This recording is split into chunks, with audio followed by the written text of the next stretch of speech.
এখন থেকে দাবি নিয়ে রাস্তায় নামলে কঠোর ব্যবস্থা, বললেন প্রেস সচিব। ত্রয়োদশ জাতীয় সংসদ নির্বাচনের তফসিল ঘোষণার পর দাবি দেওয়া নিয়ে রাস্তায় নামলে তাদের কঠোর হস্তে দমন করা হবে বলে জানিয়েছেন প্রধান উপদেষ্টার প্রেস সচিব শফিকুল আলম। তিনি বলেছেন, অনেক গ্রুপ অপেক্ষা করতে চাচ্ছে না, অপ্রয়োজনীয় বিষয় নিয়েও আন্দোলনের চেষ্টা করছে। যারা বেআইনিভাবে আন্দোলন করবে তাদের কঠোর হস্তে দমন করা হবে। বিকেলে ফরেন সার্ভিস একাডেমিতে এক ব্রিফিংয়ে তিনি কথা বলেছেন। প্রেস সচিব বলেন, আমরা একটি ভালো নির্বাচনের জন্য প্রস্তুতি নিচ্ছি। আইন শৃঙ্খলা পরিস্থিতি খুবই ভালো আছে, আশা করছি ভালো থাকবে। নির্বাচনকে সামনে রেখে আমাদের প্রস্তুতি আছে। ট্রেনিং চলছে, ওসি এসপি ডিসি প্রদায়ন হয়ে গেছে।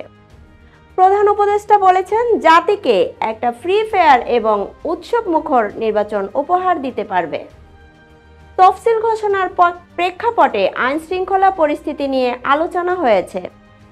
অনলাইন সাইবার জালিয়াতি রোধে কড়া বার্তা দিয়েছে, এগুলো রোধে সর্বোচ্চ উদ্যোগ নেওয়ার আহ্বান জানিয়েছেন। এদিন প্রধান উপদেষ্টার কার্যালয়ে তার সভাপতিত্বে উপদেষ্টা পরিষদের সভায় মেট্রো রেলের ভ্যাট প্রত্যাহারের সিদ্ধান্ত নেওয়া হয়েছে। পরে ব্রিফিংয়ে তথ্য জানান প্রেস সচিব। তিনি জানান, যেহেতু মেট্রো রেল ঢাকা শহরে মানুষের যাতায়াতের যুগান্তরী ভূমিকা পালন করছে, সে কারণে এই ভ্যাট ও মূল্য সংযোজন কর প্রত্যাহার করা হয়েছে। প্রেস সচিব জানান, ফেব্রুয়ারিতে রোজার সামনে রেখে রোজাদারদের সুবিধার কথা বিবেচনা করে খেজুরের উপর ট্যাক্স 52.2% থেকে কমিয়ে 40.7% করা হয়েছে। এখানে মূলত খেজুরের কাস্টম ডিউটি 15% কমানো হয়েছে। শফিকুল আলম জানান, উপদেষ্টা পরিষদের সভায় 3টি নতুন আইন উঠেছে।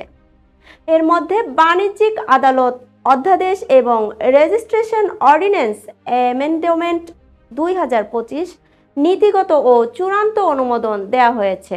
আর আইনগত সহায়তা প্রদান দ্বিতীয় সংশোধন অধ্যাদেশের খসড়া নীতিগত চূড়ান্ত অনুমোদন দেওয়া হয়েছে। দর্শক, এখনকার মতো এখানেই শেষ করছি। আল্লাহ হাফেজ।